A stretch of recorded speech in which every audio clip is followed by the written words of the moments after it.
Let me share with you a couple of things, and then we are going to welcome one another, refill our coffee. I might get you to move to the front a little bit, who knows. But some of you have asked about relief teams. I'll tell you a little bit more about that as we go. But we are getting ready to try this week to deploy some teams. We had folks in Rockport with Marshall, and then last weekend, my wife is currently in Houston. She drove yesterday to Houston, parked her car a little over a mile away from the house she was going to help. Put her rain boots on before she left. She took them with her, walked in water up to just somewhere above her ankle in mud, about a mile and a quarter, something like that, carrying her suitcase. Said that was fun. Got there, you can't get in the front at all. So the people that she was going to help have ladders in the backyard over the fence, one on each side. So you climb the ladder on this side, put your suitcase over, climb down the ladder on the other side, and then just go in and go to work. And that is happening all around the state of Texas right now. Our heart's desire is to deploy some teams. Chad Mowry may be taking one midweek to go for 2 or 3 days during the week because that works for his schedule. We may be sending another team next weekend. This is a marathon. It's not a sprint. And there is a variety of ways to serve. We had folks yesterday, we trained about 2,400 people to serve with the Red Cross in the shelters that are right here in our city. And so you're going, hey, I can't go to Houston, but I could do some things right here. There are ways to do that. I'm going to send you an email this afternoon as we were at CBC for the training. So we had put together about 11 different ways of ministry partnerships in our city, things that we don't think of. There's a diaper bank set up, and they're looking for diapers and formula and wipes. And crazy enough, you know what the biggest shortage is in the diaper area? I would have never thought it, but adult diapers. Because we're all thinking of the kids, but there's those that are in that latter season of life that they need them. So we don't have to invent the wheel. There are ways to do that, and we're watching some of these ministry partnerships partner with each other. The food bank is giving the food to the shelters, and the food bank is getting food from Daily Bread Ministries. I mean, it's just neat to see the collaboration and the way the body of Christ in our city is rallying together. So we're going to have more of that. I've sent you some opportunities this afternoon. You'll get a PDF. It's got CBC's logo on it, but it was because we were there for training yesterday, and we don't care, and Ed doesn't care either. He's like, we are seeing, I'm telling you, I've been with about 50 pastors this week, all week, and we are seeing in the midst of tragedy, God bring together the body of Christ, not only here, but all over our state in ways that I haven't seen since I've been doing ministry in San Antonio for 24 years. Sometimes it takes a crisis for us to go, hey, red, yellow, black, and white, this denomination, that denomination, small and medium and large, nobody really cares. Let's go be Jesus. We can do more together than we can do apart. So those things are happening on your announcement sheet there. If you don't have one, you can grab one when you go out. But Chad's contact information, he's going to be leading the coordination of those teams that go. So if you're going, hey, I've got a couple of days that I'd like to go or I'd like to be a part, when are you going? Contact Chad on that and find out, hey, when those teams are leaving and how you can be. What are we doing there? By the way, same thing Rita did yesterday. You're going around, you're pulling sheetrock off the walls, you're pulling carpet up off the ground. If there's carpet, we're pulling cabinets out of the house. We're running around with sprayers that are 50-50 bleach and water, and you're just starting to spray everything that you pulled out back behind, and it takes about 3 to 4 coatings in order to make sure that the mold doesn't come. So I got a buddy that's a pastor. They deployed 40 from their church. They've been down there since Monday. He said, we went to help this one family, which we're going to go with one family in mind. So Shay and Molly have an aunt that lives in Lake Jackson, just south of Houston area. And her husband died. She's a single mom of cancer. She was about to be, may still be hopefully remarried. It's just a matter of when or where. But her wedding was the 28th of September. Not only is her house destroyed, but the church there in Lake Jackson where they were going to get married is destroyed. So they don't know that they'll have a place to do a wedding or how that's going to work, but that's going to be our initial launch pad is, hey, we're going to go down to help a family member of one of our HCC families and start there. What Jason said, they did the same thing. They're in Tyler. They went down, started with a couple of houses that they knew, and then they just went straight down the block. You know, it's like, hey, who's your neighbors? Anybody helping them? I don't think so. Okay, well, they just went next door. And they just went next door. And he said, literally, they're not coming down the other side of the block. And they're just working their way back. And that's what we're seeing the body of Christ do everywhere.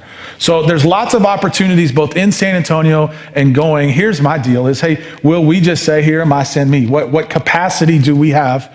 And it's a marathon. It's not a sprint. So if you're thinking to yourself, hey, I didn't do anything this last week, hey, I don't know what I could do this next week, this is going to be a long deal.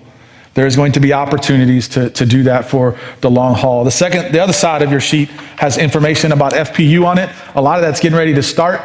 So you'll see this probably be on next Sunday, and then it'll be gone because FPUs will be up and running. And if you don't go after that first week is kind of a introductory. You can plug in week 2, but after week 2, you have to wait until the next session. And so if you are interested in FPUs, here's 3 that we know have childcare, all the information, how to register. If these don't work for you, go to Dave Ramsey's website and then look at locations in San Antonio. There are several others. These just were the closest ones to our body that also had childcare, and I wanted to make sure if you had kids, there was a way for those to be taken care of as well. So lots of stuff happening. I'm going to share a little bit more in just a minute, but let's greet one another, refill your coffee. If you need to grab one of these so you know how to get a hold of Chad, grab one of those. You can worship and giving outside, and I'll fire up here in just a couple minutes. It would be awesome, like if you come this way a little bit when you come back. So if you do get up to do something, move this direction would be fantastic.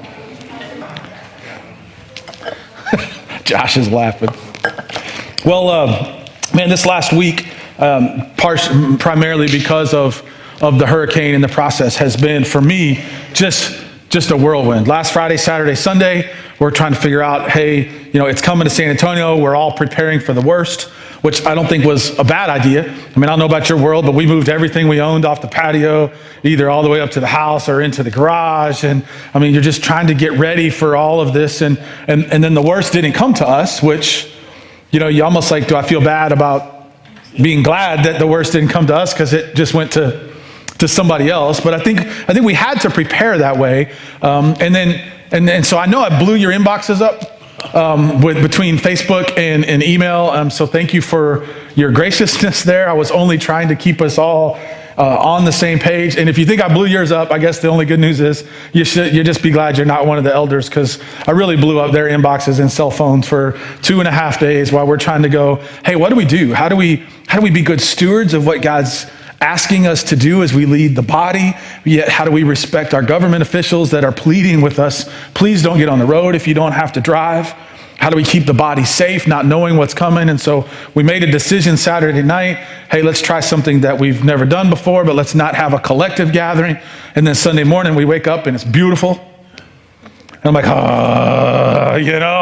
and so, but here's what was really cool. We'd never ever done Facebook Live before.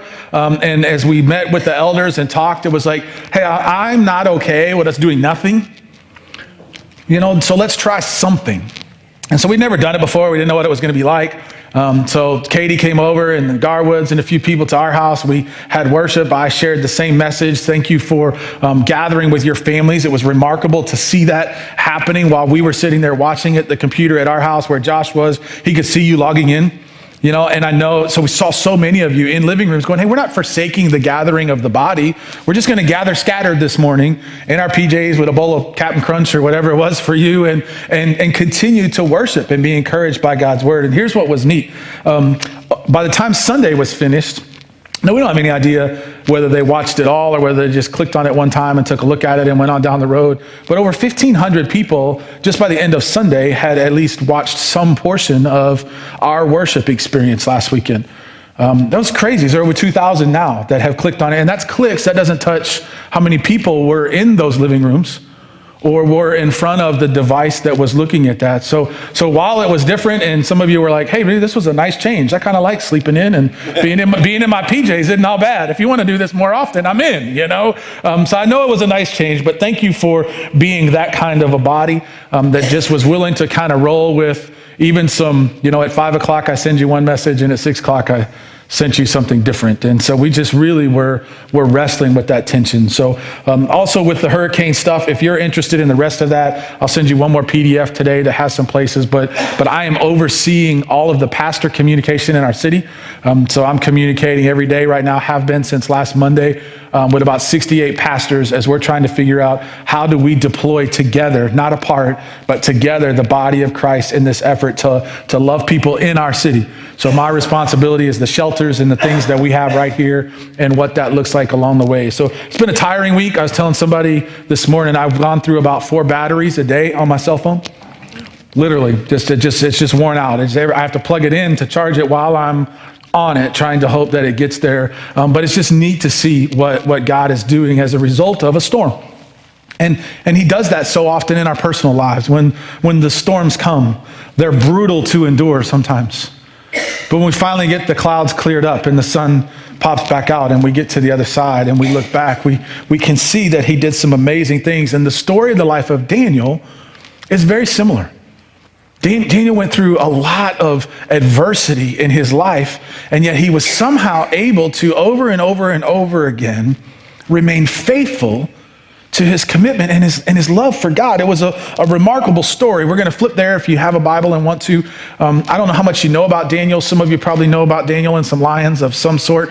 You may know some of those details, all of those details. In the Old Testament, there's a bunch of prophets. There's 17 of them. One category is major prophets.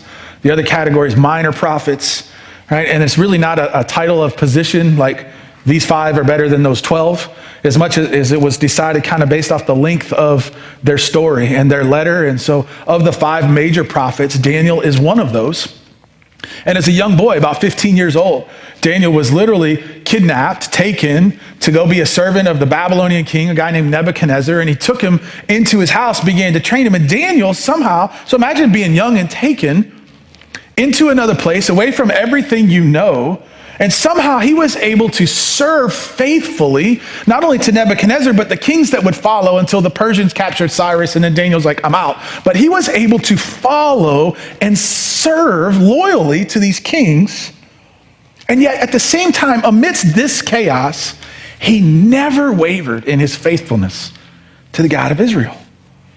It's a powerful picture for us in a week where a storm has devastated our state.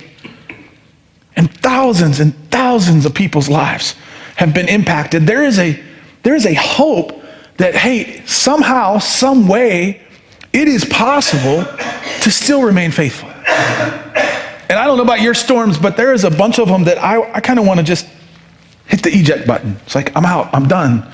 There's no way that I can survive. But Daniel gives us a hope that it is possible. I'm not saying the circumstances sometimes aren't crazy hard. Daniel had some gifts. Maybe we don't have those. Maybe that's part of what helped him, right? He had visions that God gave him. Here, I'll give you a vision of what that looked like. Daniel had an ability to interpret dreams. Theologians always refer to Daniel as a guy that had incredible wisdom.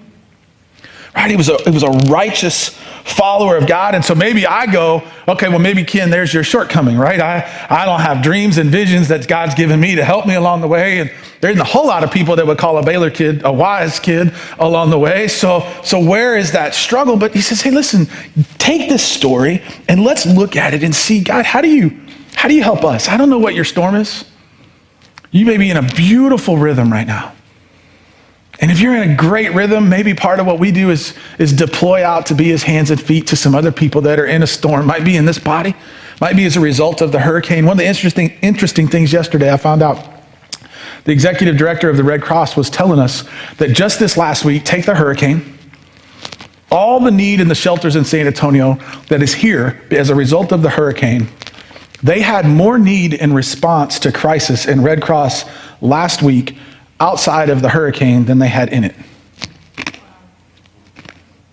So we mobilize and think, okay, we've got to go respond. He goes, Ken, as bad as it is in San Antonio. Now that wouldn't be the same in Rockport or Port Aransas or Houston or the Gulf Coast. But in San Antonio, as a result of fires and tragedy and deaths on the side of the road from a vehicle accident, those kinds of crises in our city, they had more need this last week to respond, to have spiritual care for people outside of the hurricane than inside it. And that happens, he says, every week. That's a 52-week a year reality in our city. So you might be in a great rhythm. And the question for us is, how do we go help other people whose lives have been altered and are beginning to question because of the storms they're in, can I remain faithful? And Daniel gives us some hope. So let's dive into this here. I love this theme. It's crazy that we didn't plan it on purpose this way because we planned Romans 3 years ago. And Kevin and I have had Daniel on the docket for about 2 years. We've just been trying to figure out where do we put it. And the fact that it came right behind it, Daniel almost mirrors a lot of Romans in this idea of the sovereignty of God, that God is sovereign and in charge, and it's his spot, not mine, to choose who the leaders are and how all this works. And that was all the way back in the Old Testament. We just got through seeing it all summer in the book of Romans, but I love what the Holman commentary said. It says, Daniel speaks of God's sovereignty like this: God knows what he's doing, and he's doing it. God knows what he's doing, and he's doing it. Look at verse 1. In the 3rd year of the reign of Jehoiakim, and I'm going to butcher some of these kings, but I'll give it a shot, right? Jehoiakim, the king of Judah, Nebuchadnezzar, the king of Babylon, came to Jerusalem. He besieged it. And the Lord, underline this word, delivered. So if you have a physical text, or you have a text that you're in a Bible app that you highlight and make notes for, underline or highlight that word delivered. The Lord delivered Jehoiakim, the king of Judah, into the hand, along with some of the articles of the temple of God. Then he carried off to the temple his God in Babylon, and put in the treasure house of his God. Now, the last 4 kings that there were of Judah, they reigned at a time where they were under siege. Right? And there's 4 kings: Jehoahaz, Jehoiakim, Jehoiachin, and Zedekiah. All 4 of those last 4 kings of Judah, they reigned at a time when they were under siege. And this says here, and this is where you have to just rest in God's sovereignty. In the midst of being the people of Judah, God handed them over. He delivered them. I'm thinking to myself sometimes, hey bro, did you forget I'm on your team? Yeah, preach, right? I'm on your team. The enemy's got enough darts. He doesn't need any help. And it says here, he delivered them. We have to rest that God is sovereign. Look at this. The story goes in 3. Then the king ordered Ashpenaz, the chief of his court officials, to bring into the king's service some of the Israelites from the royal family and nobility. Young men without any physical defect, handsome, showing aptitude for every kind of learning, well-informed, quick to understand, qualified to serve in the king's palace. He was to teach them the language and the literature of the Babylonians. So in other words, right, these were the cream of the crop. Imagine being the PE coach in a middle school, Bo. And you walk in and go, hey, I don't have a team yet, but I've got all 800 of these kids out in the gym and on the field, and we're gonna put them through a quick set of some exercises and some activity, and then I need you to bring me 5. Right? And when you put them through a workout and you put them through an exercise, it's not going to be uncommon for a few of them to kind of rise to the top. They stand out.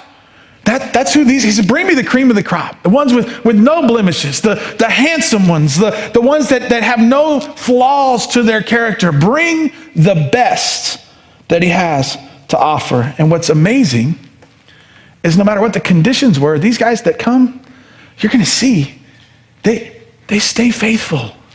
They never wavered in their commitment to God. The king was appointed over them. They bring them to them. And the king says, which, I mean, maybe he's a good host. Maybe he's got ulterior motives. But hey, you know what, fellas?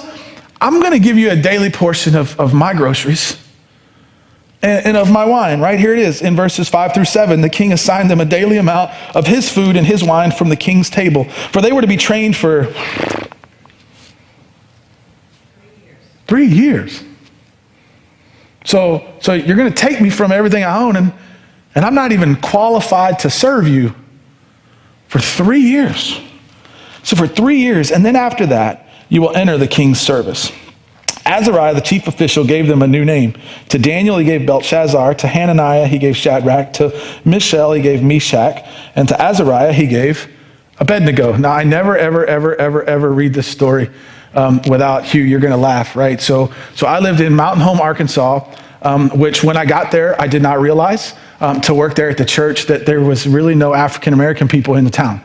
So I took the job, but there was none. So unbeknownst to me, the KKK Grand Master was still about 65 miles away in Harrison, Arkansas. So I had rolled into town. I said, hey, where's everybody play basketball?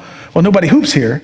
And I said, where all the brothers play? I'll just go to the park. They're like, Ken, there's no black people here, you know? And it was like, it's for those of us that have had a cassette tape I felt this rewind, like this last 2 weeks, and I'm like, I haven't seen one.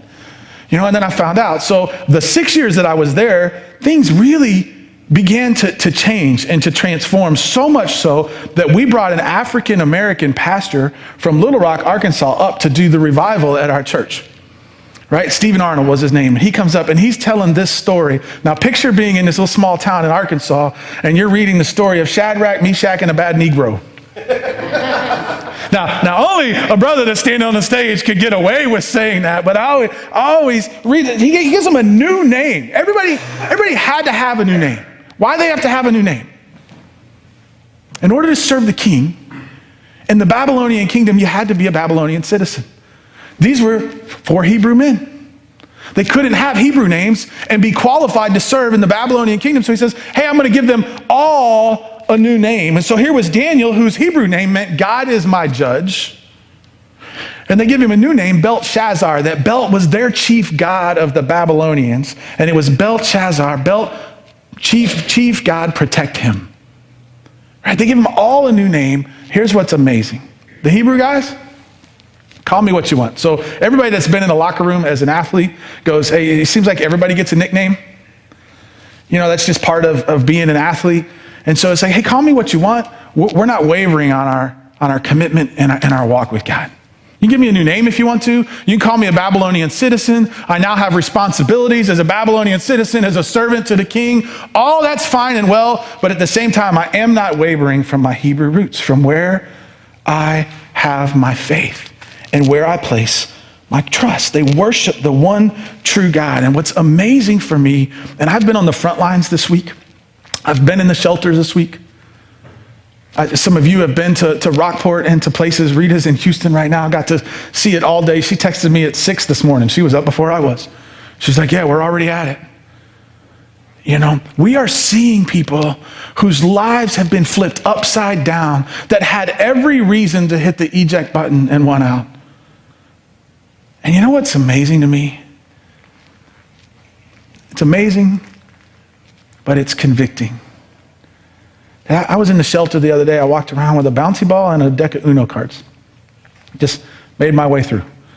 And I was talking to adults, and if the adults were there and the kids were there, I'd just start tossing the bouncy ball over. They'd toss the bouncy ball back. If I had a chance, I'd sit down and play Uno and just hear their story. And what's convicting to me is some of them have more joy in their faith in Jesus than I have right now. They didn't waver. These guys didn't waver. There are people amongst us in crisis right now that are saying, you know what? I'm not wavering in that. I may not change my circumstances, but all I can control is me. And they're not going to waver. And so Daniel begins to go, all right, well, things are changing. I've been taken. I'm in captivity. I'm now serving in a heathen nation to a heathen king. And so can I at least opt out of the food, right? He says, hey, I want to draw a line and go, hey, I'm willing to be a part of the process, but I've got some personal convictions. Here it is in verse 8. He resolved not to defile himself with the royal food and wine, so he asked the chief official for permission. Right? Our best guess is probably one of 3 reasons. We're not exactly sure, but in Leviticus 3, there is food that is given that is ceremonially okay for the people of Judah. Perhaps the food fell into the category of that which wasn't okay. Paul later in the letter to the church at Corinth talks about how sometimes the food that these guys were eating had been laid down to a false god ahead of time. And so Daniel's like, hey, you know what? I'm not taking any chances. We just looked at Romans and said, hey, listen, some people will choose to not eat meat. Some people will choose to eat meat. Some people think one day is better than another day. You know what Daniel says? Hey, I'm not throwing any rocks your direction about the food you're eating. But I'm going to stand on this side of the line over here, and I'm going to pass. And my guess, as much as I like to eat, imagine what the king's menu was like compared to what everybody else's. So to say no,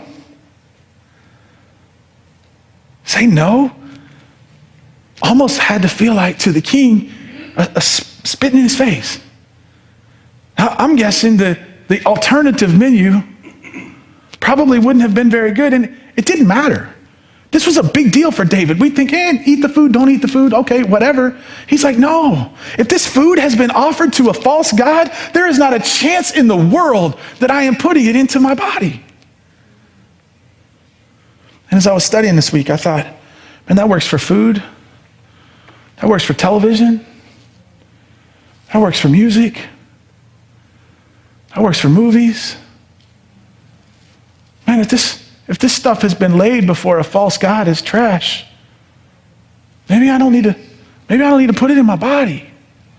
Maybe I need to draw some lines like Daniel. He's a young boy, 15 years old. Pulled from everything that he knew, his family, his school, his church, every bit of consistency, forced to serve under the authority of a heathen king in a heathen nation. And he drew a line and said, listen, I'll serve the king loyally, but I am not wavering in who my God is along the way. He knew, and I'm learning this, now I'm a slow learner, but he knew all he controlled was him. All he could control was his own thoughts and his own actions and his own words. I knew that God had to be the source of his own joy, that it wasn't going to come from anywhere else. And so in the midst of some really difficult circumstances, Daniel was faithful. He found a way. And for me, it's hope. Daniel knew who he was, and he knew whose he was. Right? And for us, I don't think the world is all that different. Maybe we're not taken from our family. Maybe we're not forced to go serve a heathen king somewhere. But you know what I'm convinced? I'm convinced that those of us that have exchanged our life with the life, death, and resurrection of Jesus and are trying to live according to this book in our city, in our culture, through television and social media and movie and music and every other venue we find, they are promoting sin at every level. And I believe we're under attack. I believe we are. I believe we're having to make decisions every single day. Hey, you know what? Am I going to remain faithful? Or am I going to fit in? Am I going to look like culture? And what are the difference? We just looked at Romans 12 a few weeks ago. Therefore, I urge you, brothers and sisters, in view of God's mercy, to offer your bodies as a living sacrifice, holy and pleasing to God, for this is your true and proper act of worship. Do not conform to the pattern of the world, but be transformed by the renewing of your mind. It's almost as if I can see God, and maybe it's just to me. Maybe it's just been a week where my tank honestly has been running on just barely above empty all week as I'm just trying to keep up with the process. And maybe it's right where he needed me to go. Hey, Ken, dude, how many different places in the book do I have to tell you? I keep telling you. In every single area of your life, every breath, at work, at school, at play, in the gym, in sports, in everything you are. He says, live from me. Be transformed. Don't allow there to be any, this is God, this is not. He says, give it all. Allow it to transform who you are so that just like Daniel, when the storm comes, I can say, you know what? These are some things that I can't waver on. I'll be loyal. I'll serve you. I'm not going to fight the fact you took me from my family. Daniel was crazy enough, and we're going to see it in a minute. He learned everything they had to offer. Math, science, history. He even learned about the magic that they believed in. He wasn't arrogant and cocky and going, hey, I'm drawing a line and I'm going to throw it in your face. He was a humble, loyal servant, but he never wavered in what his foundation was. And for me,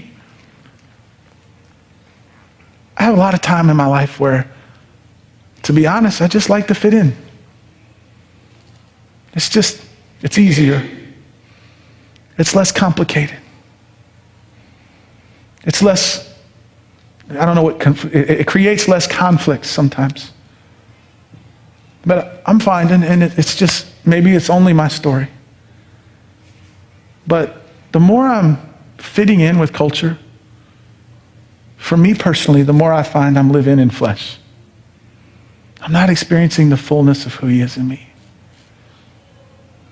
Because this book right here looks so different than culture. If I blend in, I'm experiencing me. I'm experiencing flesh instead of the Jesus that is inside of me. He says, King, give it all to me. From sunup to sundown, everything you are, lay it at my feet. But God, it's hard. You don't understand what it's like to be a ninth grader in school today, right? With all pre-AP classes and trying to make everything work. And you don't understand. I might not, but he does. He does. When we plan vacation and everything that was supposed to go right doesn't go right, and we don't go. When we have a boss at work that's asking us to be just a little bit under the table on an expense report and to not be completely honest, and all of a sudden we're wrestling with this tension. Am I gonna honor our God? Or is it just easier to fit in? And I'm finding when I fit in, hey Ken, that ought to tell you something. It ought to tell you something. That I'm probably living more from me than I am living from him in my life. Culture brings flesh out. Now, I'm not suggesting at all, so don't hear me say this, that we all need to go get on an island by ourselves. Because that's the easy way out, right? Either we'll send everybody else to an island if there's less of them, or we'll get all of us and we'll just go live in our holy bubble and life will be great and we don't have to worry about the battle with culture. But that's not it.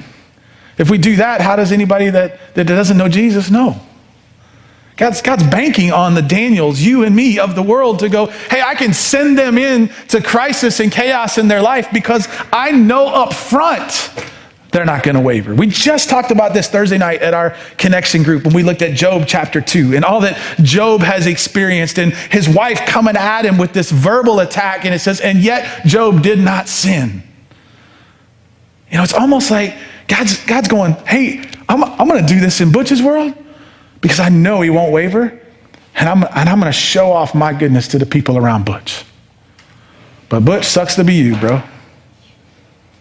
You got to put your big boy pants on and you got to walk this one because it's not for you. It's for them. It's for those guys in the trucks every day that are deploying out. You know, we're going, but God, that's not fair. And I think he kind of chuckles at me when I say it to him all the time. The big fella, life's not fair.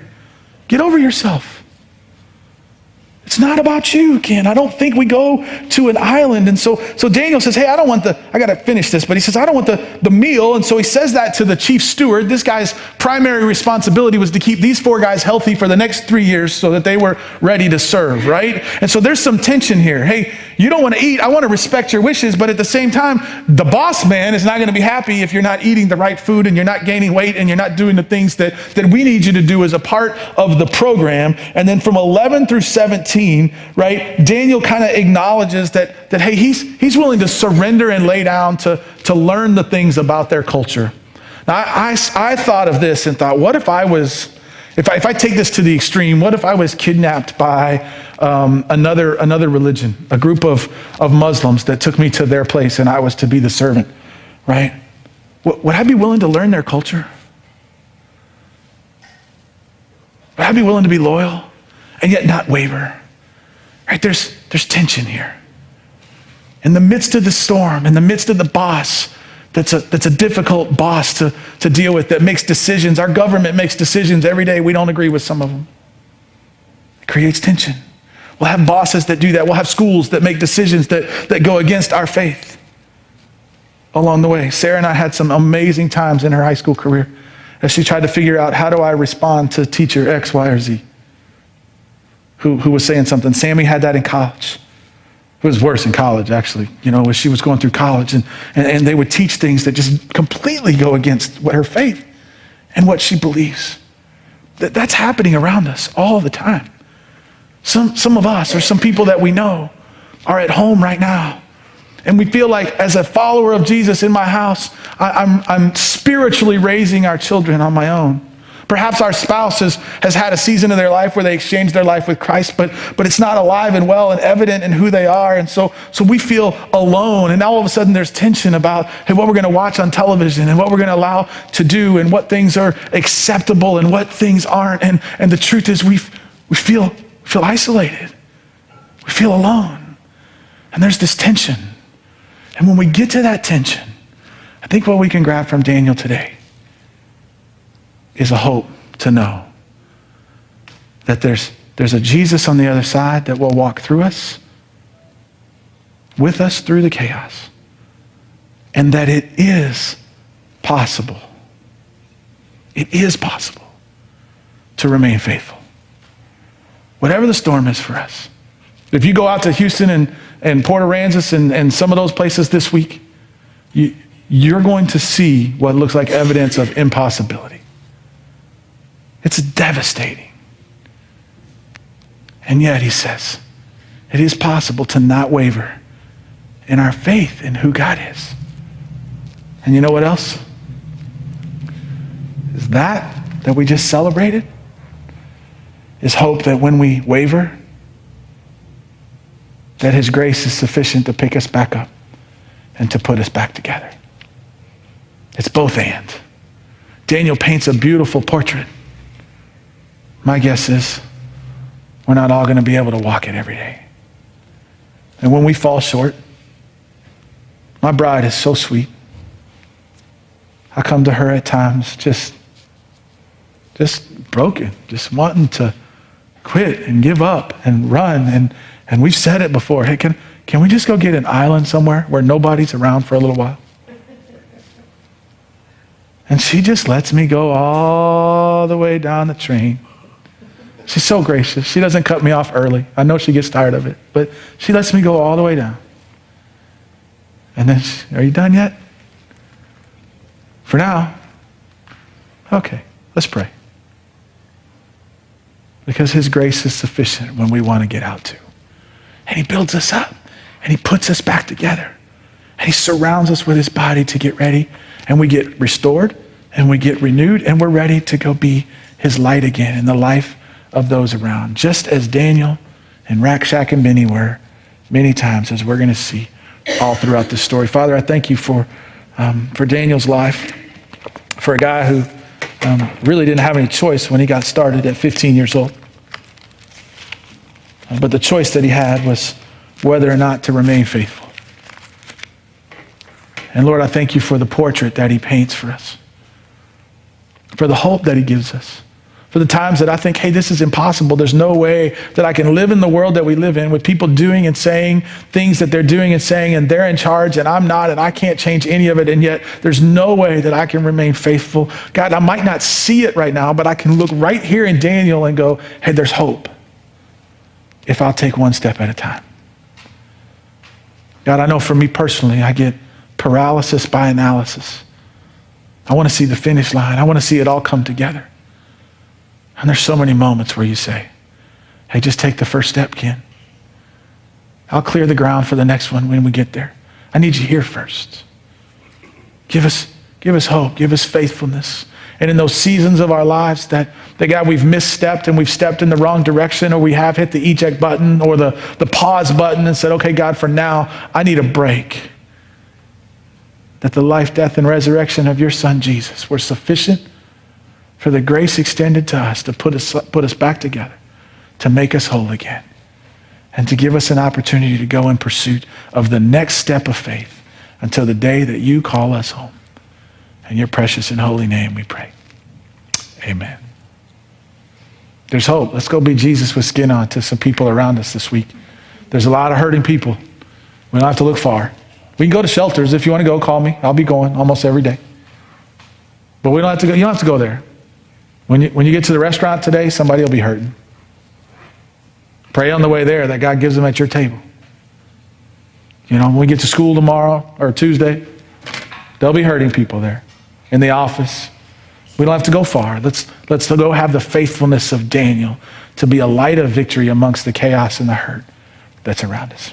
Daniel chapter 2 this week. Check it out. We'll dive into that next weekend. So it's not a long read, but should be a really good read. Have a blessed day.